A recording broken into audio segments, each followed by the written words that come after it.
Tapi tujuannya kenapa ada deputi? Tujuannya untuk apa ini? Untuk menjaga keliaran. Keliaran 3 tiket ada federasi baru lagi yang tanpa regulasi. Kemudian birokrasi deh, simpelnya. Itu juga birokrasi juga. Mempersimpel birokrasi deh, paling simpel. Nggak usah menjelimet-jelimet. Bukan kita nggak ikutin ya, tapi dipersulit, harus keluar apa dulu. Memangnya apa yang pemerintah udah support ke Beyond dan lain-lain? Bukan support, aku rasa kedekatan ya. Aku lihat bukan Beyond, HSS dan lain-lain. Kemarin itu kan kayaknya Kemenpora dan lain-lain kan aktif. Ini bukan keirian ya, bukan iri ya. Iri sama aku kan semut, iri sama gajah kan sangat-sangat salah ya. Halo guys, welcome to Fight Ring Podcast. Fight Ring Podcast yang kedua, dan bersama saya Hari Buntarya, dan hari ini kita ditemani oleh salah satu sosok yang sangat berperan di dunia Muay Thai Indonesia, yaitu Bro Alvin aja. Bro Alvin. Ya, nama panjangnya agak panjang sebenarnya. Panjang banget. Apa, Jeziel Alvin Jafar. Betul banget kok. Betul banget. Ya, buat kalian harusnya udah tahu ya, Bro Alvin ini siapa. Ya, Bro Alvin ini salah satu promotor Muay Thai di Indonesia yang paling aktif, yang sangat aktif, dan udah lama ya sebagai promotor ya? Cukup lumayan. Sekitar 3 tahunan lah. Udah 3 tahun ya? Iya, ya, 3 tahun. Udah 3 tahun. Nah, selain dari itu, Bro Alvin juga pemilik dari Silabus Camp. Betul. Ya, Silabus Camp itu adalah camp yang ada di mana-mana kok. Di mana-mana. Kalau pertama kita Tanjung Duren. Tanjung Duren ya. Tanjung Duren pertama. Jadi pertama ada di Tanjung Duren. Nah, sekarang udah ada di mana lagi? Kita ada di Ben Hill. Di Makassar ada, dan coming soon ini sebentar lagi di Cibubur. Oh, berarti udah 4 sekarang. 4 ya? 4 ya? 4. Dalam waktu berapa tahun nih udah ada 4? Kita dalam waktu sekarang udah jalan ke 9 tahun. Ah, udah 9 tahun ya? Udah 9 tahun, Silabus Camp. Mau jalan 9 tahun, 8 tahun lebih. Lama ya? Lama. 2017 kok kita mulai. 2017? Iya. Iya ya, lama loh. Apa tuh? Oke. Nah, sebenarnya tuh Silabus Camp tuh mulainya tuh sejak kapan sih? Maksudnya kok bisa buka? Jadi gini, kalau kita ngomong Muay Thai, di zaman itu kan hype ya kok ya. Zaman itu hype. Aku tuh dulunya sebenarnya bukan tertarikan dalam bisnisnya kok. Lebih karena latihannya. Dan berawal dari karena sakit, harus olahraga. Dulu aku punya penyakit radang khusus, harus olahraga segala macam. Jadi kita milih olahraga kan, kalau main olahraga yang lain kan kurang asik gitu ya. Akhirnya kita main di dunia Muay Thai. Pertama aku dalam satu camp, di daerah camp besar juga, sekarang udah nggak ada sih camp ya. Besar bukan camp pertama, aku udah keliling-keliling camp. Dan akhirnya, kok kayaknya kalau kita terus-terusan ya, latihan gitu ya, nggak punya tempat sendiri kayaknya sayang banget. Dan kata orang-orang kan kalau dream job itu, dream bisnis adalah hobi, jadi bisnis. Jadi hobi menghasilkan. Udah sekalian aja kita buat aja camp sekalian. Jadi 2017 berasal dari pengennya punya tempat latihan sendiri aja, nggak perlu bergantungan sama pelatih, jadwal segala macam, lebih ke arah sana. Gitu. Kalau Silabus Camp awalnya sebenarnya seperti itu aja. Oke. Berarti Silabus Camp itu dari awal di yang Tanjung Duren itu tempatnya di situ. Tempatnya di situ nggak pernah pindah sampai sekarang. Oh. Betul banget. Oke. Berarti dari sana terus buka lagi, mana lagi yang kedua? Yang kedua di Ben Hill. Oh, okay. Jadi kita tuh mulai invasi tahun ini kok. Sebenarnya di 7 tahun terakhir kita tuh nggak ngapa-ngapain, nggak buat cabang, nggak apa, kita perbaiki semuanya. Tahun ke-8 kita invasi langsung buka 3 camp. Di tahun ini 2025 ini kita buka 3 camp barengan. Prosesnya jadi bukan bertahap, tapi tiba-tiba nih kita blasting tahun ini. Berarti udah lama ya, Silabus Camp tuh udah lama banget, dan ini luar biasa sebenarnya. Nggak selama elit lah, nggak selama teman-teman yang lain lah. Ya elit, ya mungkin elit sih juga lama sih ya. Lama banget, elit lama banget. Ya memang sebenarnya gini sih, banyak camp yang udah buka ya, tapi banyak juga yang nggak survive sampai sekarang kan. Betul. Silabus Camp ini ya udah lama survive, yang sangat improvement bahkan dari survive doang. Saya mau ngomong survive kenapa? Karena banyak banget camp yang waktu COVID itu hancur kan. Betul. Itu challenge berat banget buat owner camp, itu challenge berat banget. Nah, orang-orang yang camp-camp yang berhasil survive di COVID itu berarti camp-camp yang kuat. Dan udah terbukti berarti emang camp yang sudah banyak membernya gitu loh, dan sudah banyak komunitasnya. Jadi makanya masih survive sampai sekarang. Dan banyak camp yang bisa dibilang ya ya banyak yang nggak survive karena ya mungkin gara-gara itu juga sih. Betul, komunikasi kurang. Betul. Terus juga selain dari itu juga banyak juga tuh apa ya? Yang FOMO ya mungkin ya waktu zaman dulu ya. Betul, Camp FOMO owner. dulu ada. Apalagi zaman sekarang nih kok. Wah, banyak sekali camp. Mungkin tahun ini mungkin dibawa camp kayak virusnya kemarin waktu zaman besar-besarnya ya, kayak padel ya mungkin ya. Jadi kayak apa-apa ada yang buka camp gitu loh.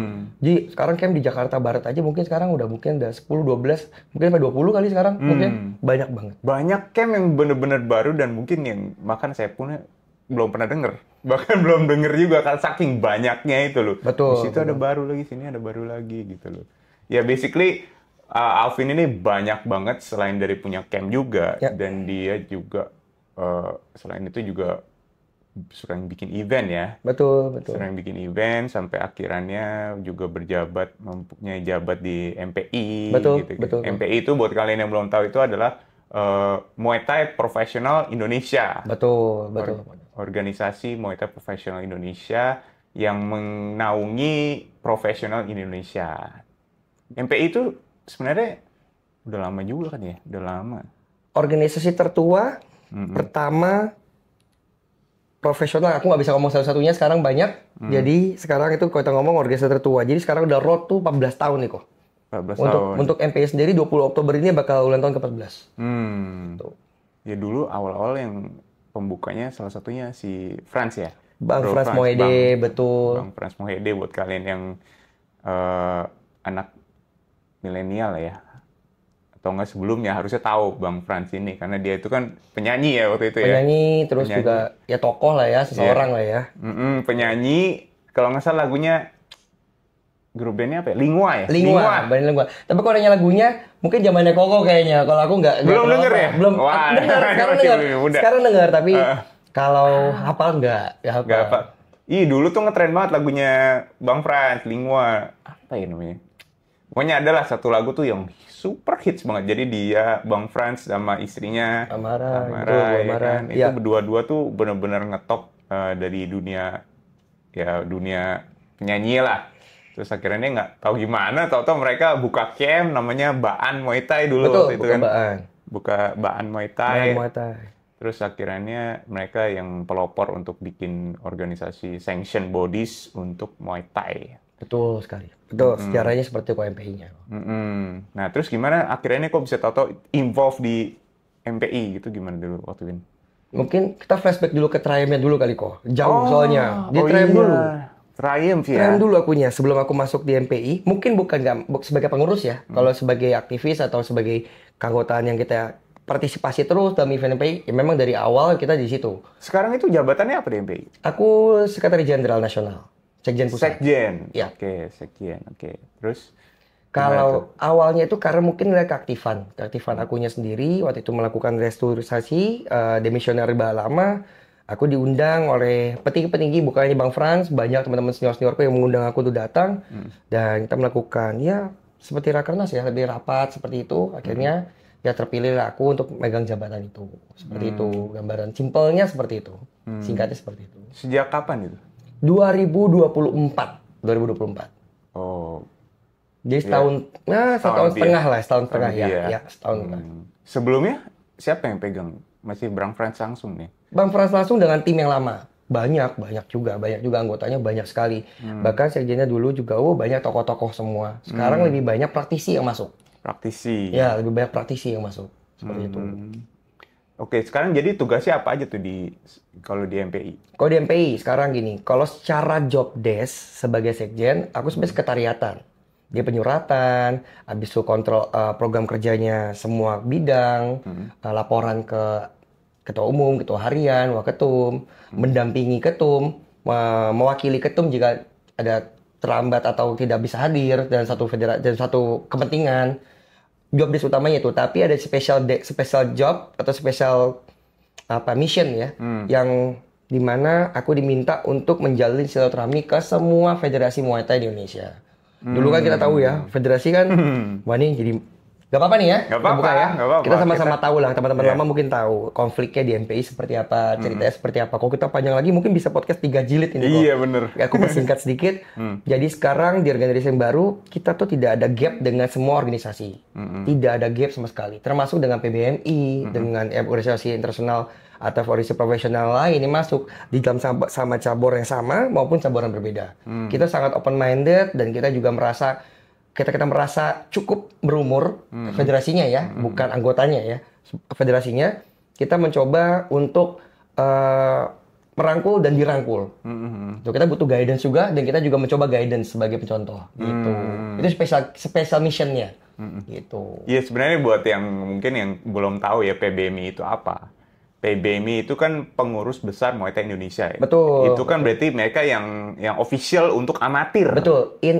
Dalam IF kok. Betul. International Federation-nya. Betul. Mereka yang resmi dalam KONI, dalam Olimpiad, mereka yang resmi. Under KONI. Betul. Under KONI. Jadi KONI kan ya yang under pemerintah lah ya. Betul. Under pemerintah. Harusnya mereka dapat dana tuh dari pemerintah. Betul. Dan emang ada anggarannya sih. Ada anggaran. KONI masing-masing. Ya, betul. Iya benar. Nah itu yang resmi PBMI. Nah waktu itu tuh zaman dulu ya. MPI sama PBMI ini suka begini nih. Wah iya.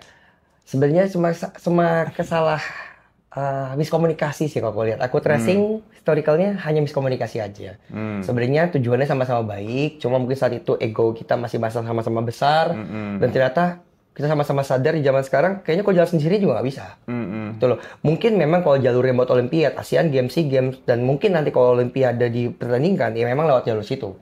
Cuma untuk kita bisa kasih partisipasi, bikin event untuk jam terbangnya para atlet yang termasuk afiliasi dengan PBMI dan lain-lainnya. Gitu. Kegiatan sosialnya, kita kan non-profit organisasi, kita bisa aktif di situnya. Support, lebih ke arah supportnya. Dulu tuh wah bener-bener deh PBMI itu banyak masalahnya ya dulu waktu itu tuh, maksudnya ya masalah dalam arti tuh banyak yang kontroversi lah. Betul. Dalam dulu ya PBMI dulu betul ya. Banget. Sekarang sih udah mendingan banget sih. Oh udah oke kok, udah lumayan oke. Ya tetap kalau konflik pasti nggak bisa kita hindarin ya. Bahkan bukan hanya di sana, di semua organisasi lah, semua federasi pemerintahan non pemerintahan pasti ada konflik kok. Iya pasti. Makanya cuman ya sekarang kan tujuannya dengan adanya mungkin ada sejak Alvin yang pegang ini mungkin ya memang udah nggak ada lah. Yang penting kita kerjasama bareng untuk kembangin Muay Thai Indonesia. Betul. Gitu loh. Nah sekarang juga apalagi banyak combat sport juga lagi bagus kan. Lagi naik banget. Tinggal sekarang gimana lebih hebat lagi nih Muay Thai-nya lah kan. Betul. Ya kan. Sekarang kan kalau dipikirkan ya mungkin masih lebih banyak event boxing, kickboxing dibandingkan Muay Thai. Masih lebih banyak kayaknya ya. Betul banget. Kalau Koko mau nanya aku, jawabanku juga bingung aku.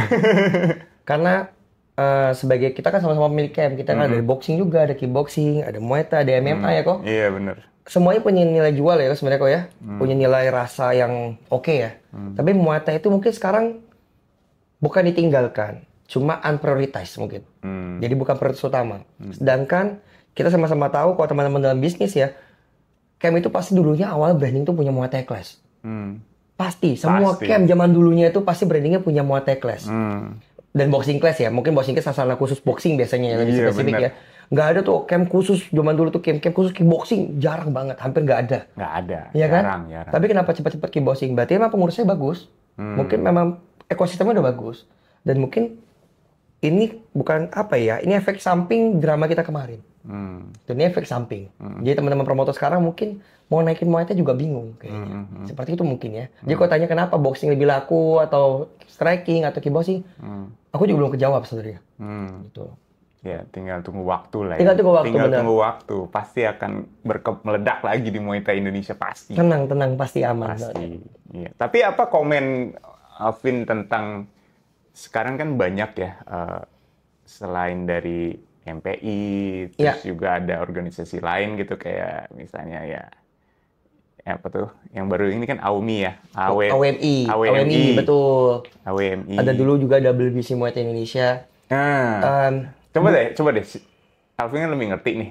Coba jelasin apa aja organisasi yang udah ada. Oke, gini aku jelaskan ya. Kalau organisasi yang aku tahu, ini aku bukan berdasarkan legal ya, berdasarkan pengetahuanku aja. yang ada di Indonesia itu untuk sejajar dengan MPI itu ada teman-teman kita juga yang dulunya juga di MPI, sekarang mereka udah membuat warna baru ya, contohnya IMS, yang membuat warna baru. Ada juga representatif sekarang dari internasional banyak sekali yang datang. Itu contohnya kemarin masuk pertama kali itu WBC Muay Thai Indonesia. Kedua itu masuk lagi ada namanya OMC ya, WMC. Habis itu ada juga WMO Indonesia yang kita bikin di Federasi Nasionalnya itu AWMI, Association World Muay Thai Indonesia. Dan semua itu tiga ini WBC, internasional ya WBC, terutama WBC dan WMO itu terafiliasi sama kita. Jadi buktinya makanya event Triumph Fight dan beberapa teman-teman kalau Koko juga lihat event WBC Muay Thai Indonesia aku yang handle, event WMO juga aku yang handle juga. WMO AWMI yang kemarin. Belum lama eventnya. Kita aku yang handle juga. Itu bukti sinergi kita. Itu bukti sinergi kita. Jadi itu ada 4 organisasi dan 5 mungkin ya yang ada di Indonesia dan nggak ada masalah. Dan kalau Koko bilang tadi kita nggak ada perlindungan pemerintahan atau apa, kalau anggaran betul nggak ada. Tapi kalau dulu kita ada BOPI. Nah iya BOPI. Badan Olahraga Profesional Indonesia. Sekarang juga ada kok. Bukan BOPI namanya. Apa? Tapi Kementerian Pemuda Olahraga, Deputi Olahraga Profesional. Deputi 4. Nah sekarang udah ada dan aku juga melakukan audiensi kemarin. Udah diundang juga datang. Kita merestruktur ulang lagi, pendataan ulang lagi. Kemarin acara Salah Sehan terakhir itu acaranya Kemenpora. Dan udah ada lagi. Jadi kita diregulasi lagi kembali. Jadi bukan dilepas. Tetap ada regulasinya. Tapi memang kita bisa bergerak secara independen. Secara organisasi kita independen dan non-profit organisasi, betul. Tapi tetap namanya organisasi yang resmi di Indonesia, kita harus ada regulasi kan, harus ada pemantauan. Nah badan pemerintahannya itulah Deputi 4 ini atau Deputi Pemuda Olahraga Profesional, bagian olahraga profesional. Untuk sekarang, dulu BOPI kan, sekarang itu. Tapi tujuannya kenapa ada BOPI? Apa tadi Deputi? Tujuannya untuk apa ini? Untuk menjaga keliaran tiga-tiga ada federasi baru lagi yang tanpa regulasi. Bukan melarang adanya federasi, mungkin ya ini pemandangan aku sekali lagi, bukan pandangannya. Ini bukan menggambarkan MPI-nya ya, ini pendapat pribadi aku sendiri. Mungkin yang aku dengar adalah meregulasi surat penyurat, hubungan pemerintah dengan organisasi profesional, apa timbal baliknya, bahkan nanti juga akan ada berhubungan dengan rekraf, ekonomi kreatif ya. Kita juga berhubungan itu karena kita kan pasti berhubungan cari bisnis cuma satu, showbiz. Pasti bisnis dalam pertandingan, bisnis dalam pelatihan dan lain-lain. Jadi kita sudah regulasi. Dan apa yang peran pemerintah harus hadir di situ. Dan mereka akhirnya hadir dalam peran itu. Apa ini mungkin gara-gara kejadian yang event yang ini, yang Baku Antam waktu itu yang heboh-heboh itu? Mungkin sejak itu kah? Bukan. Sebenarnya bukan itu sih kok kayaknya. Kalau itu sebenarnya kan konflik yang dilihat netizen ya. Kalau itu kasus itu ya. Dan aku rasa setiap federasi atau cabur apapun, kita ngomongnya bukan sama federasi ya, dengan EOKI ya. Itu ya. EOKI ya. Buktinya aku sahabat juga sama Korudi, dan itu bukan salah di regulasi menurutku. Emang semua federasi punya cabur dan punya regulasi masing-masing. Dan ketika mereka bisa menjaga organisasi itu, menjaga rules itu, dan ternyata banyak penikmatnya, dan aman-aman saja, ya nggak ada masalah itu. Dia trigger awal Kemenpora mungkin ngelihat, ternyata industri showbiz dan combat sport dibuktikan oleh Baku Hantam, Beyond, HSS, yang tier 1-nya di Indonesia, itu membuktikan bisa menambahkan devisa negara. Bisa naikin UMKM, bisa naikin para brand, bisa naikin usaha-usaha kreatif di Indonesia. Mungkin karena itu mereka hadir. Gitu loh. Iya, jadi bukan karena konflik, mungkin karena melihat, oh ini ada potensi. Gitu loh. Tapi kenapa pas ada potensi ya? Maksudnya kenapa kemarin saat kita butuh bantuan nggak datang gitu ya? Nah itu dia. Tapi ya biarkan lah. Tapi sekarang penting udah hadir buat kita. Gitu. Tapi itu udah aktif atau belum? Sudah mulai jalan. Sudah mulai jalan sekali. Kita juga kemarin melakukan pelaporan segala macam, database ulang lagi. Semuanya udah jalan baik bang. Komunikasi juga jalan baik sekali. Oke. Berarti kan Alvin ini udah sangat berpengalaman dalam dunia organisasi ya. Organisasi ya udah pernah terlibat lah, udah ngerti organisasi di dalam ya Muay Thai apa.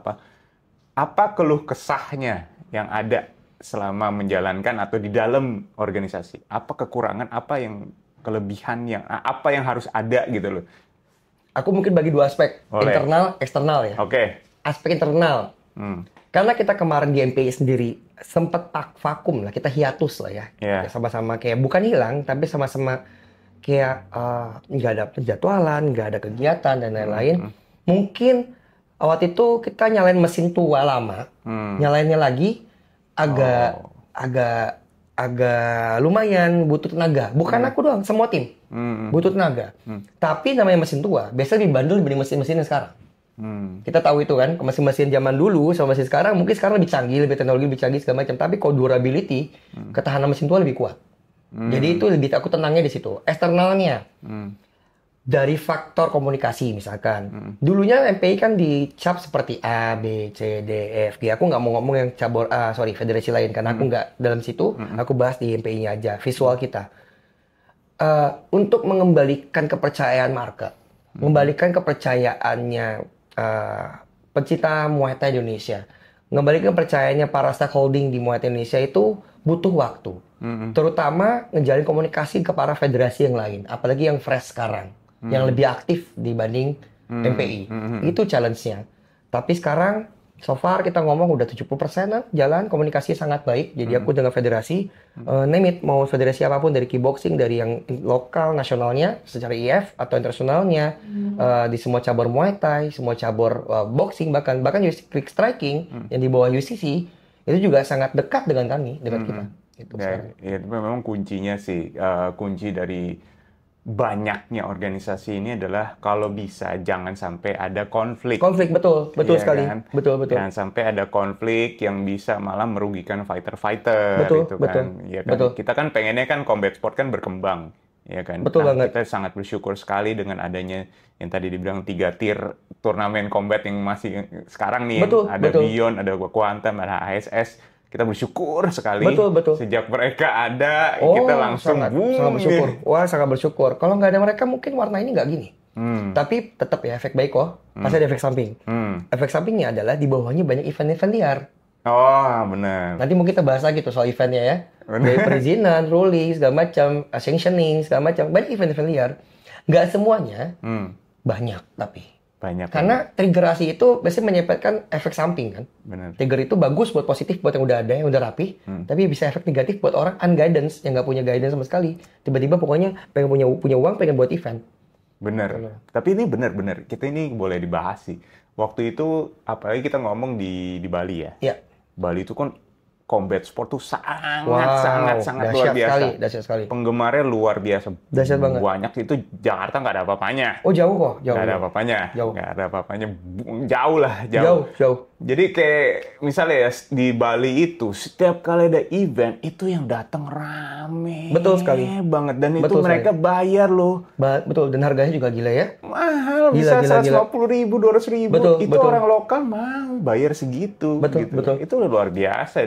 Sedangkan Jakarta belum terbiasa dengan bayar semahal ya, belum terbiasa lah. Mungkin pelan-pelan, hopefully bisa, tapi masih belum terbiasa dengan bayar terlalu mahal gitu loh. Dan dulu pernah di Bali ada kejadian tuh, ada satu event yang akhirnya nggak ada izin, nggak pakai izin, nggak pakai sanction, terus akhirnya rusuh. Rusuh pernah kemarin tuh ada rusuh, penontonnya rusuh, berantem segala macam, akhirnya promotor yang kena. Itu kejadian yang amit-amit paling ditakuti oleh promotor tuh selalu itu tuh ya ribut ya. Tapi memang itu kejadian dan memang ada bagusnya dengan banyaknya sanction sekarang atau organisasi sekarang. Jadi promotor yang mau bikin event itu mereka bisa pilih mau yang ikut kerja sama yang mana aja. Setuju. Iya gak sih? Setuju banget. Tinggal tergantung mereka cocoknya sama yang siapa. Setuju banget, betul. Iya kan? Betul. Misalnya dia cocoknya sama Rudy Golden Boy, ya udah deh kerja sama aja sama Oki. Cocok sama Alvin, ya bisa ya sama MPI. Betul. Atau enggak mau cocok sama Bang Musadi, sama Iska. Betul. Gitu kan. Ini salah satu kelebihan lah dengan banyak sanction, yang penting ya kompak aja. Setuju. Jangan sampai nanti ada kejadian misalnya, fighter di sana nggak boleh fight di sini misalnya. Itu kan bisa kejadian. Sering terjadi, tapi sekarang kayaknya udah jarang ya, kok ya? Udah jarang ya? Ya kan fighter HSS bisa fight di Beyond bisa fight sini. Bahkan yang lucunya sekarang malah saling support, ya nggak sih? Bisa kadang-kadang gini, Instagramnya HSS bisa posting tentang Beyond loh, bisa begitu loh. Atau nggak bisa posting, bisa baku hantam. Itu tuh lumayan ngelihatnya seneng gitu. Cocok nih, mereka saling support. Ya karena mungkin ya mungkin semua kan mikir orang marketnya juga dia juga gitu betul, kan. Betul. Mau ngapain berantem? Sama aja kok marketnya soalnya. Mau diapa-apain juga itu aja targetnya kok. Iya. Bener kan? Tinggal kita ngemasnya aja sebenarnya kalau event itu. Gitu. Ya jadi ya penting banget sih organisasi itu saling kerjasama. Nah, cuman yang penting sekali yang jarang terjadi ini bukannya jarang ya. Mungkin yang sekarang ini kan yang paling ngetop itu kan masih boxing, kickboxing. Nah, sekarang yang fokus promotion yang masih fokus di Muay Thai itu hanya bukannya hanya ya, maksudnya ada lagi yang lain. Iya. Cuman yang di Jakarta yang belakangan ini sering ada itu Triumph. Iya. Ya kan, Triumph ini kan yang bikinannya Bro Alvin ini sendiri, ya kan? Betul. Triumph itu kan sejak kapan? 2002. Tanggal 2 Juli 2022. 2022 berarti udah 3 tahun lalu. Baru 3 tahunan sekali. Baru 3 tahunan. Cuma mungkin momennya tadi tepat kali waktu itu. Pertama kali kapan sih?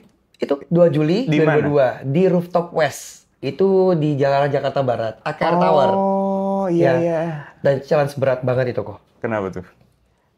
Jadi cerita sedikit ya. Kalau boleh aku punya waktu. Sedikit aja. Private itu ada, sebenarnya itu bukan karena aku pengen punya promotoran.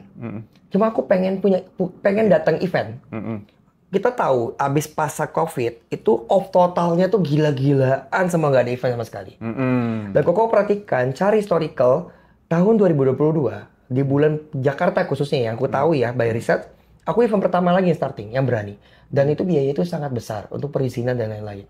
Karena itu starting lagi diperbolehkannya untuk event outdoor mengumpulkan kerumunan lagi. Oh iya benar. Makanya kita cari tempat yang rooftop biar interaksinya lebih terbatas ke dalam satu ruangan. Dan ternyata saat aku lakukan itu, aku coba cari warna. Takutnya orang udah takut, kita cari warna. Kita bawalah karcuk ke Indonesia. Apa tuh karcuk? Pertandingan Muay Thai, ancient pertandingan Muay Thai. Ancient Muay Thai fight, pertandingan Muay Thai kuno lah. Kalau kita taunya borannya kok, yang tariannya pakai tali itu. Tapi ini dipakai buat tandingnya. Dan kita bawa ke Indonesia ngasih warna baru. Tujuannya, karena kita takut pas kita mulai lagi nih, orang tuh aku tahu memang pada bosen, nggak pernah nonton lagi. Pasti ada nonton, tapi kalau nggak ada warna baru, nggak ada pemantik, nggak ada triggernya. Bensinnya mau meledak nih, tapi kalau nggak disulut juga nggak mungkin. Dan kita cari, dapatlah itu. Akhirnya negosiasi sama federasiku sendiri MPI dan saat itu belum ngurus akunya kok. Aku tanya segala macam dan diizinkan, kita bawa, kita adjust regulasinya dari luar, kita ambil lisensi buat pembelian tali, penggunaannya, penimbangan talinya, segala macam. Panjang prosesnya dan jadi. Dan saat itu kapasitas tempat itu cuma kata COVID ya. 400 orang kok kapasitasnya sebenarnya. 400 orang. Ya outdoor, semi outdoor. Outdoor lah di rooftop, gedung lantai 11 atau 12 itu. Ternyata yang datang itu sekitar 700 attendees. 700. Wow. Untuk jangan dibandingkan sama Beyond dan lain-lain ya. ASS dan lain-lain jauh, sangat jauh dengan kapasitas tempat. Tapi aku tuh 2 kali kapasitas tempat. Jadi kalau kita ngomong perbandingannya as a percentage, sama aja kalau kayak Beyond pakai Istora, kapasitas misalnya 18.000 misalkan ya, berarti datangnya 36.000. Itu sangat dahsyat kan? Bisa 2 kali pas seperti itu. Jadi bukan sold out lagi, aku over sold out. Iya. Sampai aku digedor-gedor di bawah. Event pertama aku seperti itu. Bener. Itu rooftop tuh nggak terlalu. Ya terlalu luas. Saya senang sih itu loh. Iya, terlalu luas. Itu paling ya berapa ya? Itu kalau 700 sih padet banget. Betul. Jadi flow-nya kita cek. Itu berarti berdiri semua berarti ya? Berdiri. Kita cuma ada VIP, cuma sekitar 10 table. Dan lucunya waktu VIP itu, kita belum buka postingannya. Udah habis. Jadi teman-teman udah beli-beli semuanya. Belum kita buka. Udah habis. Kita ngakalin gimana bisa buka lagi table lebih nyaman. Buat tamu, segala macam. Kita ngakalin. Bahkan ada spot itu di bawah. Kita kayak war ticket, kayak nonton konser. Di bawah itu sampai dengan calo kok. Oh, buset. Karena itu kan masuk ke dalam situ kan harus ada akses dulu, punya tiket baru bisa scan, baru bisa buka, masuk ke lift. Naik ke atas. lift, iya. Kalau enggak nggak bisa masuk. Walaupun tiketnya di atas ya. Iya. Karena di mobil 5 jam, di bawah tuh ada ngecalo loh. Gila. Untuk bawa ke atas. Dan aku baru tahu tuh 1 hari setelah event. Itu liftnya buset ngantrinya kayak apa? Iya, mereka cuma ada 4 lift kalau nggak salah ya, 2 atau 4 lift gitu ya. Jadi 6 naik itu seru banget sih waktu itu. Seru banget. Iya. Waktu itu sih ya heboh sih waktu itu event ya udah apalagi udah lama nggak ada event. Itu heboh banget. Dan itu mungkin alat bantu Triumph dating di momen yang tepat dengan nuansa baru, jadi langsung punya apa ya, brand awareness langsung nyampe ke masyarakat. Jadi setelah itu kita langsung kayak berasa, wah ini kok jadi targetnya berubah. Targetku adalah pengen punya event aja dan aku nggak punya planning buat seasonal, nggak ada. Belum berbadan kok. Izin lengkap. Belum ada badan usahanya, belum ada krunya. Cuma volunteer aja, belum ada lengkap. Nah, kalau sekarang mungkin ya beda ya. Kalau sekarang udah lebih meter, udah lebih punya perusahaan, udah punya ada semuanya lah, udah punya. Tuh. Sejak kapan itu jadi udah ada satu tim udah lengkap? Kita mulai di 2023. 2023 kita mulai udah punya penyusun tim. Kita mulai menyusun tim. Jadi ada masing-masing kita ngomongnya apa ya? HOD-nya ya, Head of Division-nya. Tetap untuk anak buahnya kita pakai outsource tetap, pakai itu. Tapi untuk yang sekarang lebih lengkap lagi. In-house kita lebih luas lagi. 2023 kita mulai ada badannya, mulai ada apanya segala macam. Dan sekarang udah menjalar ke organizer juga, udah menjalar ke supporting event juga, menjalar juga ke telemanagement.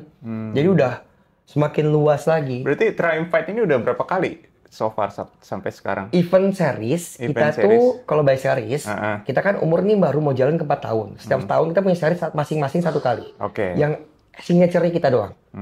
Tapi untuk ke collaboration edition, kita tuh udah banyak banget. Puncak pernah, Makassar 2 kali. Collaboration itu maksudnya apa? Jadi misalkan ada satu promotion, minta bantuan kita untuk melakukan event. Seperti organizer. Tapi kita kerja berdampingan. Berdampingan tetap. Tetap kita tuh di bawah naungannya mereka. Maksudnya mereka punya keinginan, kita coba realisasikan. Dan kalau collaboration event itu, kita sekarang sudah jalan termasuk dengan brand dan lain-lain. Dalam 3 tahun terakhir, 13-14 kali event. Oh, banyak ya berarti. 3 tahun 14 kali event. Jadi kalau dibagi rata-rata, dibagi 3, kurang lebih kita 5 event per tahunnya. Rutin. Jadi kalau kita ngomong dalam setahun 12 bulan, 5 tahun itu berarti kurang lebih 2,5 bulan sekali kita punya event. Jadi aku rasa untuk organisasi non-profit atau ya promotion lokal ya, udah sangat aktif. Sangat aktif. Ini kan kerjasama sama UC juga ya? Aku sama UC 1000, betul. Kita kerjasama sama UC 1000, dipercayakan megang Rookie Series tahun 2025 ini, 2 series. Terus bekerjasama juga sama salah satu, bukan brand, promotion juga di Makassar Fight. Habis itu sama di Puncak, Jawa Barat, di mana-mana kita udah. Rookie Series itu juga Muay Thai? Ya, aku megangnya Muay Thai-nya. Rookie Series kan ada 3 cabang olahraga, dibagi ke 3 organizer yang berbeda. Ada kickboxing, ada grappling, ada Muay Thai. Aku megangnya Muay Thai-nya. Boxing ada? Boxing enggak. Kickboxing. Kickboxing dipegang oleh timnya KBI Jakarta atau Proximo lah kita ngomongnya. Dia pegang tim Proximo. Iya, Proximo Management. Proximo Promotion. Oke. Berarti sering ya, udah sangat berpengalaman dalam bikin event berarti ini. Salah satu yang sangat berpengalaman bisa dibilang kalau misalnya 1 tahun ada 5 event sih, itu luar biasa. Udah ngelewatin semuanya sih kok. Udah lewatin. Apa kita buatnya pas awal COVID, challenge terberat, udah ngikutin flow zamannya dan kita masih sampai sekarang masih ada. Nah itulah makanya kalau kalian pernah fight di salah satu event, ya mungkin Muay Thai, ya ini mungkin salah satu yang organisernya ya ini, Bro Alvin. Mungkin kalian nggak tahu, mungkin siapa ini organiser nggak tahu ya, apalagi collab-collabnya. Tapi ini salah satu man behind the scene gitu loh, yang mungkin yang banyak orang yang nggak tahu gitu loh, ya kan. Nah sekarang sebenarnya tuh promotor tuh ngapain aja sih? Kalau sebagai promotor tuh tugasnya ngapain aja sih biasanya tuh? Promotor, kita ngomong di event sendiri ya. Pertama memastikan konsep itu ada dulu pertama. Sebelum kita ngomong rancangan event ya. Setiap buat event itu kita harus ada namanya sequel cerita. Nggak boleh polosan. Kalau debutan oke lah ya. Tapi kalau untuk kita buat cerita jangka panjang, long term investment buat event, kita harus punya sequel cerita. Itu challenge-nya. Pertama kita konsepting. Bukan seberapa mewah dekorasinya, LED seperti apa, bukan itu. Tapi harus cerita dalam eventnya. Karena kalau LED mewah yang mainnya juga cacing, juga nggak ada yang menonton. Itu loh, LED itu penunjang. Kalau ini mewah, dibikin mewah juga luarnya, kemasannya. Tapi kita pertama core-nya dulu. Dari situ kita banyak lagi, kita pecah lagi. Dari matchmaking, bikin alur ceritanya, kerjasama dengan brand. Yang utama pencarian biaya, finansial. Sekali lagi, kita non-profit. Kita semua biaya itu bukan digaji gitu kan. Ada orang bayarin kita bikin event. Bukan. Cari semuanya sendiri. Terus juga legalitas. Habis itu apalagi sekarang sekarang legalitas lebih sulit. Ini balik ke zaman COVID. Beda COVID itu masalah peraturan pemerintahan secara penyakit ya. Kalau ini masalah karena banyak event-event yang tiba-tiba bikin nggak pakai izin. Nah, jadi challenge-nya berat sekali. Challenge-nya buat legalitas. Dan dulu banyak banget event-event, nggak usah pakai izin keramaian. Hati-hati teman-teman sekarang. Hati-hati sekali. Aku saksi matanya soalnya. Kenapa tuh? Ada apa? Hati-hati gini. Kita usah sebut brand. Banyak teman-teman yang punya uang, tapi menggampangkan soal hal tersebut. Banyak sekali. Contohnya satu kota besar juga, aku nggak mau nyebut karena langsung ketahuan nantinya. Kemarin sampai akhirnya tidak ada VAT-nya dikurangin. Berapa partai internasional yang batal, sampai habis izin dari luar, dan lain-lain. Dengan nominal kerugian mungkin besar sekali. Kenapa? Mungkin nggak teliti dengan izin itu. Aku bukan menganggap aku lebih teliti ya, bukan ya. Tapi aku rasa kalau itu lengkap, mau siapapun yang main nggak ada masalah harusnya. Ya benar dong. Kalau kita pakai internasional, ya berarti harus pakai visa dong. Kalau kita mau pakai izin tempat, ya pakai lingkungan tempatnya. Kalau kita mau pakai federasi Muay Thai, pakai federasi Muay Thai-nya. Simple kok. Follow the rules aja. Ya kan? Negaranya visanya, imigrasi, lingkungannya juga diurus, polisiannya. Yang terakhir, federasinya pakai juga yang ada. Bukan tiba-tiba federasi ya boleh bikin federasi dulu. Nge-sanction sendiri silakan. Itu haknya masing-masing, nggak dilarang bikin federasi. Tapi kalau nggak ada federasi, teman-teman panitia yang bikin wasit gimana? Benar. Gitu. Oh, kayak tahu deh nih eventnya. Iya, pasti tahu. Nggak kita nggak usah bahas. Karena nanti panjang lagi. Panjang. Ada kejadian lah. Ini mungkin karena dia terlalu ngegampangin kali ya. Udahlah bikin aja lah. Dan kamu tahu investmentnya sebesar apa kan itu? Nggak tahu, belum tahu. Itu besar sekali. Gede ya? Besar sekali. Aku tahu banget buat event itu harganya berapa. Aku dengan kapasitas, dengan kuantitas kayak kita aja tuh gila apa aku tahu. Iya. Tuh loh. Jadi apalagi kayak gitu. Pasti udah ruginya juga banyak. Rugi pasti. Iya. Jadi promotor itu kan banyak sebenarnya kerjaannya ya. Dari salah satunya ya pertama-tama harus ngumpulin fighter dulu. Betul. Iya kan, ngumpulin fighter, registrasi, terus habis itu kita mesti apain? Matchmaking ya? Matchmaking, kita scouting lah ya. Talent scouting ya, scouting. Kita scouting talent, apa yang bisa bikin lalu ceritanya, bikin komposisi ceritanya. Dan yang susah tuh ngebalancing kan. Ngebalancing antara fighter 1 ke fighter 2. So itu sangat-sangat sulit. Tuh. Balancing itu, tapi ini kalau ngomongin yang pro ya. Ya udah mulai pro ya. Kalau yang amatir gimana? Kalau amatir kita lebih ke arah track record. Misalnya record mereka seperti berapa banyak kali bertanding, itu yang kita temukan. Itu lebih ke arah sana. Dan kita punya tim research. Bisa mereka daftar, makanya punya sosial media masukkan, dan nggak boleh di private. Atau camnya, kita hunting, kita lihat, perhatikan satu-satu. Semua matchmaking itu harus bikin andil. Iya, karena jadi sebenarnya kalau yang sering terjadi sekarang adalah sebelum fight pro, pasti ada amatirnya dulu. Betul, semi pro, amatir, betul. Ya, ada semi pro-nya dulu atau ada amatirnya dulu. Tujuannya apa? Supaya ada kesempatan nih untuk fighter-fighter amatir untuk fight, ya kan? Betul. Karena kan memang ya jarang juga gitu kan. Ya nggak banyak lah. Betul. Untuk anak-anak baru mau fight di mana? Betul. Gitu kan, iya kan, mau fight anak-anak baru boro-boro mau fight di event gede ya, mau nggak mau mereka harus fight di event, tapi di awal-awal dulu, sebelum mulai di acara utamanya itu pasti ada amatir-amatirnya ini. Betul. Nah ini penting sih, salah satu yang penting juga untuk perkembangan pengalaman fighter ya. Betul. Fighter gitu. Nah jadi tuh selain dari itu matchmaking, terus juga harus banyak izin ya. Izin tuh penting banget, jangan dilewatkan. Dulu saya juga pernah bikin event pertama kali dulu. Sama tuh, aduh izinnya gimana? Yang di mall itu ya? Yang di mall. Iya. Pernah bikin juga e-mall. Terus akhirnya ada satu izin yang belum. Jadi dipikir gini, dulu tuh, kita butuh izin keramaian. Oke, langsung aja kita bukannya ke Polres waktu itu. Langsung ke Polres aja nih. Ternyata nggak bisa gitu. Mau sampai ke polsek juga. Iya, harus bikin rekom dulu, naik ke atas, baru harus ini stepnya begitu, dari bawah. Nah waktu itu kita langsung dari Mabes, kalau nggak salah Mabes turun Polres, udah dapet. Nah polseknya kagak ada, belum. Harus ngurus juga. Sampai akhirnya di hari H itu baru keluar dari polsek. Wah itu deg-degan tuh ya. Deg-degan. Dan pihak mall bilang kalau nggak ada surat ini nggak boleh. Betul, apalagi di area plaza kayak gitu. Itu nggak bisa, nggak mau. Takut, betul. Takut ada apa-apa. Akhirnya ya udah, makanya ini ya tujuannya ya kita harus lebih hati-hati dan teliti aja lah. Benar. Dalam itu. Jadi kalau bikin event itu tuh kira-kira butuh berapa orang sih timnya? Untuk apa nih? Untuk perancangan atau eksekusi? Kalau perancangan sama eksekusi pre-event ya, bukan pasca atau pas event ya, before ya. Before. Mungkin sekitar 10-15 orang cukup. 10-15 orang? Iya, cukup. Di masing-masing ya. Ada BOD, ada bagian finance, media, producing, administratif, ya macam-macam lah ya.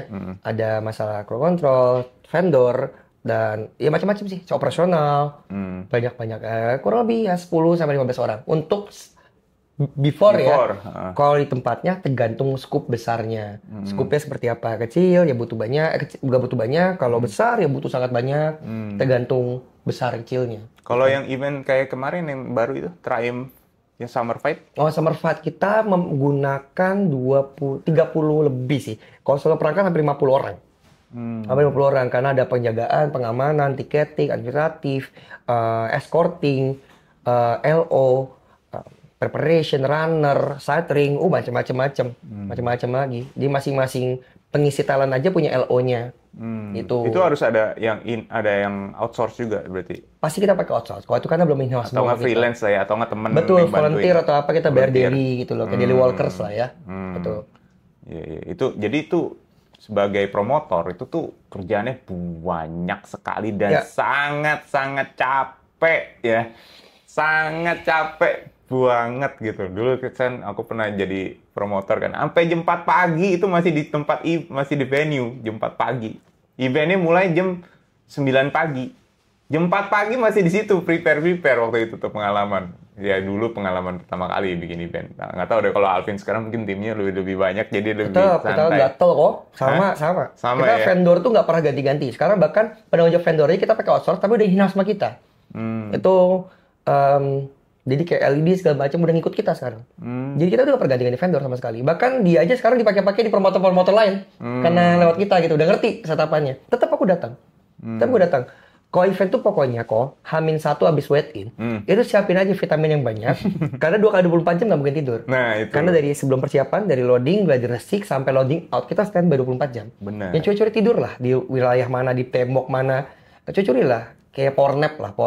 Sejam 2 jam bangun. Sejam 2 jam bangun. Iya, makanya buat kalian yang nggak tahu, ya, yang misalnya mikir, promotor, jelek nih eventnya segala macam. Nah, kalau cuman komen doang, kalian belum tahu capeknya kayak apa sebagai promotor gitu loh. Bener-bener capek. Kenapa? Gini loh, sekarang segala pun ya, apapun itu yang misalnya mau bikin ring atau nggak mau setting rig segala macam, itu kan semalam sebelumnya dan itu kerjanya malam loh. Iya. Jadi kita mesti tungguin.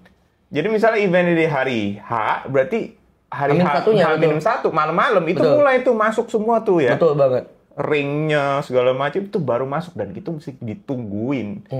Kalau nggak ngaco mau taruh di mana ya kan posisinya kayak gimana. Belum setupnya. Bisa ambience, bikin ambience-nya, testing, grafik test, video dan lain-lain. Wah, itu panjang sekali prosesnya produksinya itu. Iya, itu capek banget. Bener-bener buat kalian yang nggak tahu itu. Sebenarnya promotor itu adalah salah satu hero ya, pahlawan di dunia combat. Salah satu hero. Dan kalian jangan mikir, kita jangan kayak cuman ngingetnya tuh fighter-fighter terkenalnya.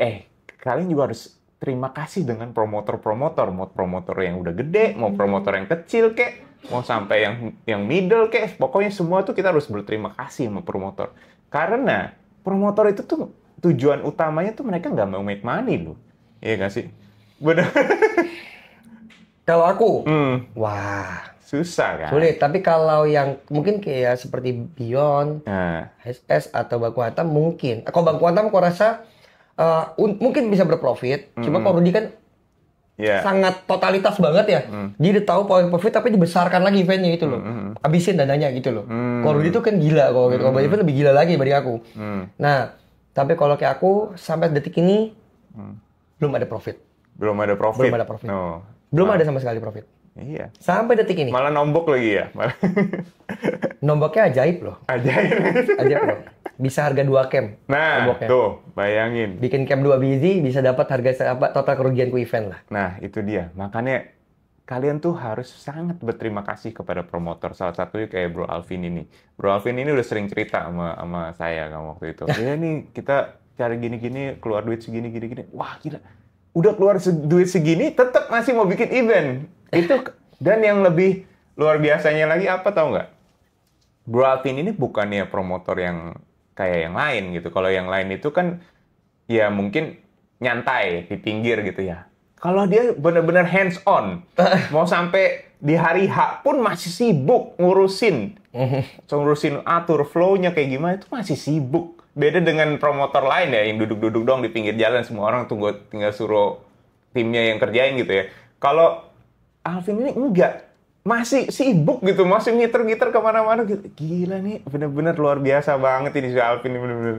Kalau kalian yang nggak tahu tuh running behind the scene itu, gila, itu luar biasa sih, capek banget gitu. Harus terima kasih sama Alvin ya, apalagi fighter-fighter Muay Thai. Kalau kalian ketemu, nih harus terima kasih sama Alvin karena banyak jasa yang udah Alvin lakukan untuk Muay Thai Indonesia, gitu loh.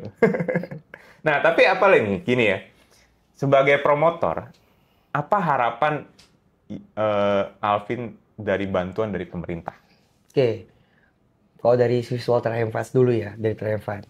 Aku kan sekarang lihat teman-teman tuh aktif dengan Kementerian Ekonomi Kreatif dan lain-lain. Tapi aku rasa teman-teman masih menjangkau dari pemerintahan masih di tier A aja.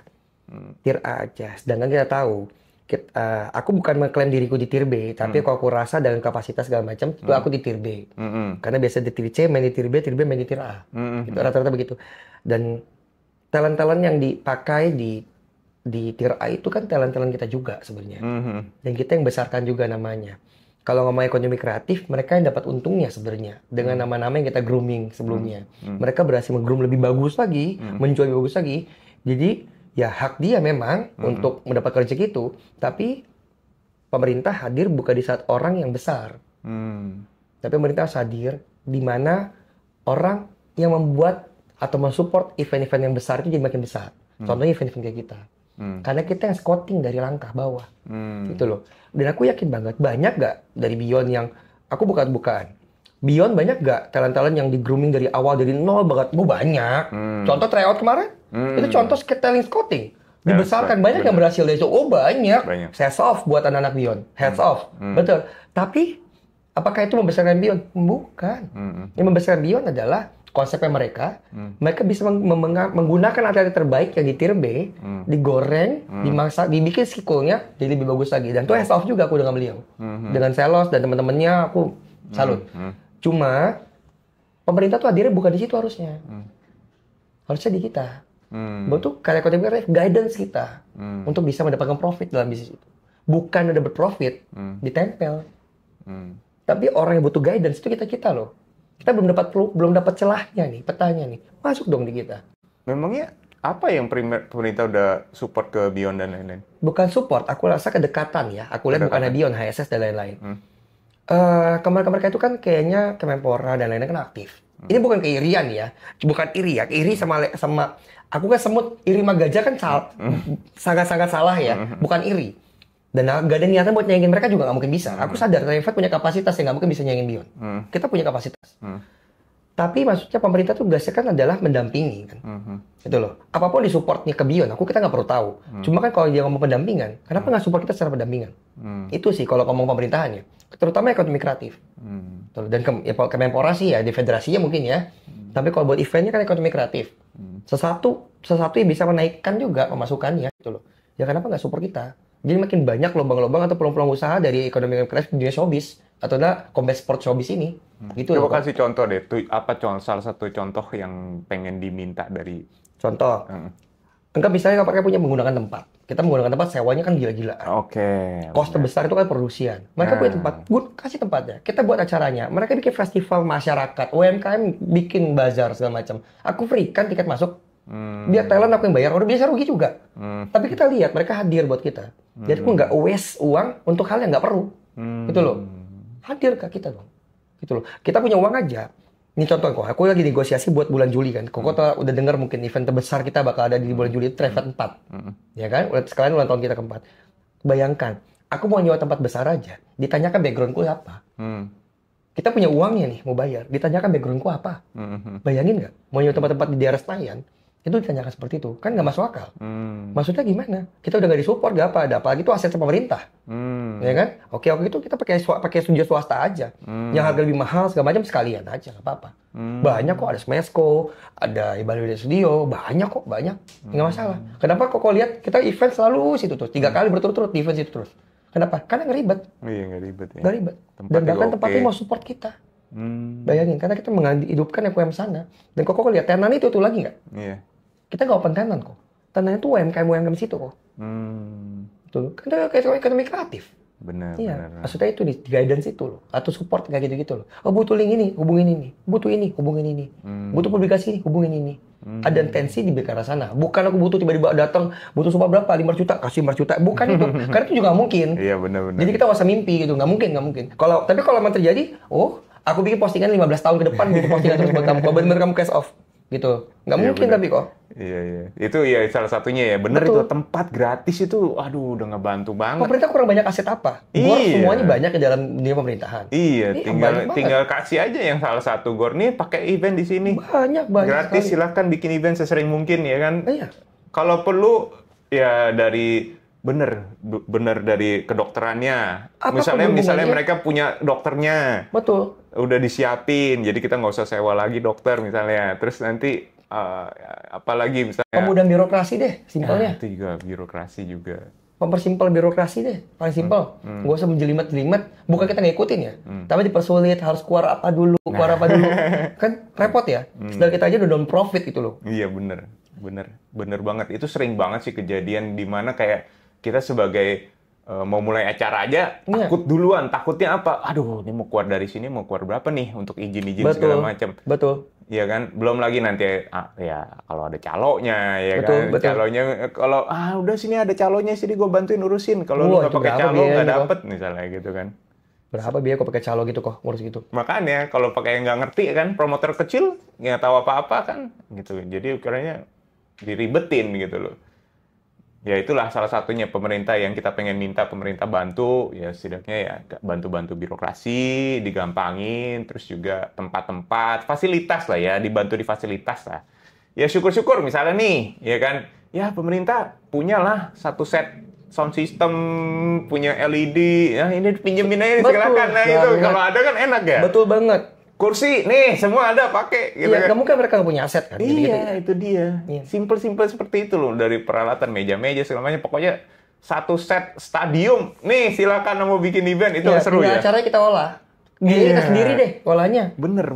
Itu free kan tiket masuk. Kita bikin festival. Ayo. Nggak masalah. Berani aku. Keren tuh. Atau siapin misalkan alun-alun. Ya kan? Siapin alun-alun gratis. Dengan perizinannya segala macam. Lingkungannya aku nggak urusin sama sekali. Siapin alun-alun kayak Bekasi dulu. Baku Hantam, bikin Oki, bikin sebesar itu, aku buatnya acaranya. Aku kasih gratis masuk semuanya. Mau nanya berapa ribu orang itu kalau lalu gratis di umum, nggak mungkin cuma satu orang yang nonton. Bener. Pasti ribuan orang. Aku bikin tiket 200.000 aja kemarin kok. Dan itu attendance saja 400 sekian lebih. Gitu loh. Yang berbayar 200 sih ya, belum VIP, belum silver yang 350 buat 1 juta. Itu aja ada. Dan sekarang perbajakan ke kita juga gila loh kok, tiketing. Loh, aku bayar pajak. Nah, itu lagi pajak lagi ya, kena pajak. Pajak kita kan gila banget. Padahal udah gak cari untung loh, padahal malah udah... Kita kan ada PBJT loh kok. PBJT ya kan, kena kan, 10% ya kan? Itu dia, udah mau nombok, masih kena pajak lagi. Iya. Aduh, ya gak sih? Kena pajak. Kecuali kalau eventnya udah gede banget, ya kan? Mungkin skupnya udah komersil ya. Iya. Bener-bener yang udah sangat komersil seperti itu mungkin. Ya, mungkin harusnya. Gitu. Nah, kalau untuk dari pihak swasta, pengennya dukungan apa nih? Ya brand-brand besar lah misalnya yang gede-gede gitu loh. Pengennya tuh support seperti apa sih? Kadang-kadang kita tuh suka gengsi kok sebenarnya. Kalau aku jujur ya, gengsi kita masih sadar Trihivate itu bukan sebesar Beyond. Karena mereka tuh pasti rata-rata brand itu nggak semuanya ya. Itu ekspektasinya tuh pasti kan Beyond. Besar gitu. Mereka support sana bisa gila. Kalau Kevin Vita bukan nggak disupport, banyak support. Contohnya teman-teman, beliau tanpa aku ngomong apa-apa, baru nawarin, langsung tiba-tiba datang ngobrol, aku masukin. Gitu loh. Dan itu kalau buat teman-teman tahu, Genetics dan Elite MMA Shop itu ngikut kita 2004, udah hampir 2 tahun dia jalan bareng. 2004 Januari, mau bentar lagi mau Januari lagi nih, 26, itu udah 2 tahun bareng. Dan nggak pernah kita pegang brand lain. Jadi aku nggak pernah kok, pinjamnya aman, Vin. Aman. Nah hal kayak gini yang susah dicari. Susah dicari. Karena aku tahu, brand juga punya perhitungan advertisement, perhitungan pengiklanan pasti punya. Tapi nggak semua brand berani mengeluarkan itu ke event aku kan. Atau milih-milih eventnya pasti kan. Atau kedekatan segala macam. Dan tapi kalau buat brand besar yang lain, minimal kalau nggak mau respon aja. Kalau nggak mau tolak aja baik-baik. Bukan didiemin. Nanti kalau kita besar, kadang ngejar. Aku buang balik. Nah, ada jadi nggak? Banyak. Banyak sekarang ngejar aku. Untuk yang nggak dapat di tier A, ngejar tier B pasti. Tapi tier B nggak dapat ya ke tier C udah. ke tanding apa, tarung apa, adu jotos, adu apa, ya itu ke situ-situ, nggak apa-apa. Cuma kelasnya kan beda. Ya, gitu. Iya benar-benar. Sering emang kalau kita tuh sebagai promotor tuh pasti sering minta bukan minta lah ya, nyari sponsor dana ya kan. Dengan bantuan dana-dana ini kita bisa tuh bayarin sewa ini, sewa tempat Betul, ya sangat kan. meringankan lah, sangat meringankan, betul. Sangat meringankan gitu. Jadi ekspektasinya ya semoga brand-brand besar ya, apalagi yang ya jangan brand UMKM lah, brand yang besar gitu loh, misalnya segala macam gitu ya. Iya benar gitu. Iya kan, kayak Jarum kayak apa gitu, pokoknya yang gede-gede ini atau nggak bank-bank yang gede-gede ini, bantulah support combat sport dengan ya kasih dana lah. Betul. Keluarin lah dananya dikit gitu loh untuk satu event kan, ya lah kalau untuk mereka mah uang kecil. Hal apa sih? Iya. Event juga standar kok, nggak mahal-mahal banget. Iya. Kayak gitu, udah untuk keluarin 1M buat mereka mungkin biasa banget iya, ya kan? Benar. Iya nggak sih? Benar. 1M udah gampang lah, ya udah deh keluarin lah gitu loh. Betul. Bantulah kayak gitu dengan harapan ya semoga sekarang kan apa sih sport yang Indonesia jago gitu kan? Benar. Salah satunya kan combat sport, yang salah satu Indonesia yang punya prospek besar tuh combat sport. Other than ya oke lah sepak bola segala macam, bulu tangkis oke, tapi kan combat sport itu kan salah satu olahraga yang di Indonesia tuh sangat-sangat berpotensi. Betul. Dan penikmatnya kok. Penikmatnya juga besar banget gitu. Autorisasi banyak sekali. Jadi ya kita hopefully semoga mintalah brand-brand besar ini kalau denger semoga bantu promotor-promotor kayak Alvin dan promotor-promotor lainnya. Tuh. Oke. Sekarang kita ngomongin topik terakhir lah ya. Topik terakhir ini tentang siapa menurut Alvin fighter Muay Thai Indonesia sekarang yang paling top. Di kelas berapa dulu nih? Nggak bisa kalau langsung sebutin satu orang. Oke lah, sebutin aja deh. Semua beda kelas, beda. Silakan. Oke, kita ngomong cowok dulu ya. Di Muay Thai ya. Di Muay Thai, di kelas 63,5 super lightweight ya. Itu aku rasa masih dipegang sama Dwi Soekarno. Belum dites lagi yang lain ya. Okay. Kalau sekarang dengan ini based on database kita. Gitu ya. Kita lihat. Yang kemarin menang kan? Menang juga. Terus kalau di berat 61 mungkin ada Badi Sambas juga bagus. Ada Fabian Aboy bagus. Di bawahnya lagi ada Redo Rocky, ada Devan yang udah bawa nama Indonesia juga kemana-mana.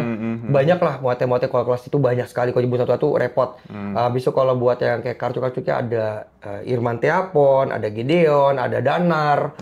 Banyak sekali kok. Untuk ceweknya mungkin ada banyak sekali. Ada Susanti Dapataka, ada Nina, ada Vanessa Kresmer, ada Ninda, ada Cika, banyak. Sekarang udah makin gila-gila juga. Banyak ya. Banyak. Jadi kalau bilang aku pilih favorit satu, enggak. Susah akunya, karena semuanya oke-oke. Oke, nah sekarang nih kalau sebagai Bro Alvin sebagai pemilik kayak Muay Thai dan promotor, apa tips-tips yang bisa diberikan untuk fighter-fighter pemula supaya bisa terkenal nih fighter-fighter yang tadi baru disebutin? Tipsnya apa? Satu, jangan gila mau tanding doang, latihan dulu. Beneran. Muay Thai itu mungkin dibilang sportnya bukan dibilang sport paling bahaya, tapi setiap combat sport pasti punya risiko. Jangan dikit-dikit ada event maunya ikut tanding aja, baru di member 2 bulan tanding. Dan pelatih-pelatih terutama juga harus hati-hati. Karena kita tuh screening itu gila-gilaan loh. Misalnya kita ngomong debutan sama debutan, belum tentu debutan satu umur latihannya sama. Debutan satu latihan 5 tahun atau 2 bulan, ketemunya gimana jadinya? Misalnya sparring udah 1000 ini baru 2 kali sparring. Debutan ya debutan kan kita hitungnya kan. Hati-hati. Dan kalau tipsnya aku pertama latihan. Perbanyak ilmu. Bandingkan camp satu dengan camp lainnya. Loyal tuh bagus. Tapi bukan berarti hopping salah. Cobain camp sana, lihat ilmu apa yang kurang ada di camp ini. Nggak ada camp yang paling bagus di Indonesia tuh nggak ada. Paling komplit tuh nggak ada. Semua punya poin plusnya semuanya. Dan terutama mainkan di tier-tier besarnya dulu. Latihan, perbanyak ilmu, sharing sama teman-teman champion-champion yang lain. Berguru bukan berdasarkan karena kagum, berguru karena berdasarkan ngelihat prestasi mereka. Kan banyak orang ikut-ikutan karena ngefans sama si A, ngefans sama si B. Hati-hati. Banyak banget amatir tuh cederanya tuh gila-gilaan. Bayangin, sekarang banyak aku kemarin terakhir amatir belum tanding segala macam, patah rahang. Patah hidung. Hati-hati. Bukan berarti semua yang patah hidung kemarin semuanya nggak latihan. Cuma buat hati-hati dari risiko itu loh. Dan masih anak SMA, mau gara-gara tanding satu malam nggak sekolah satu semester. Itu nggak mungkin. Hati-hati, karena ini bukan karir, ini prestasi tambahan. Jangan berharap harus mau jadi ini. Jalurnya jauh sekali, dan bisa, tapi butuh proses yang cukup panjang. Gitu, nggak bisa kamu tahu ini besoknya jadi apa, nggak. Yakin aku nggak mungkin bisa, siapapun kamu. Gitu, jadi hati-hati. Ya kuncinya juga selain latihan dan ya perbanyak fight juga lah ya. Betul, Kalau ada perbanyak event semuanya apa, ilmunya. ada event apa langsung daftar. Boleh, tapi dengan kapasitasnya. Jangan maksain baru debut 1 kali, mainnya maunya semi-pro, maksain ini kita mah iya aja. Iya benar. Hati-hati. Baru berapa kali tanding langsung maunya, wah keren, gue maunya mau langsung yang lawan yang siapa, yang langsung semi pro gitu kan. Emang ya kadang-kadang kita yang nonton juga nggak enak gitu loh. Yang nonton kalau kita ngelihat ini anak nih masih amatir ini, tapi kok mainnya pro gitu kan. Kita ngeliatnya yang nonton juga nggak enak ya gitu. Betul banget. Ya gitulah. Ya mungkin itu aja sih yang kita pengen bahas di podcast Fight Ring yang kedua ini dengan Bro Alvin. Thank you banget. Siap. Thank you banget juga udah buat elit undangannya. Thank you banget udah mau podcast sama kita, dan tujuannya selain dari fighter-fighter yang terkenal, promotor juga harus terkenal. Makanya kita harus harus ngobrol, dikasih kenalin juga nih ke kalian-kalian. Ini loh, promotor, the man behind the scene dari banyak event-event Muay Thai di Jakarta ya. Di Jakarta, Indonesia juga loh. Oke, thank you ya. Thank you, Vin. Siap, Ko. Thank you, Vin. Thank you, Koko. Oke, bye-bye. Thank you, teman.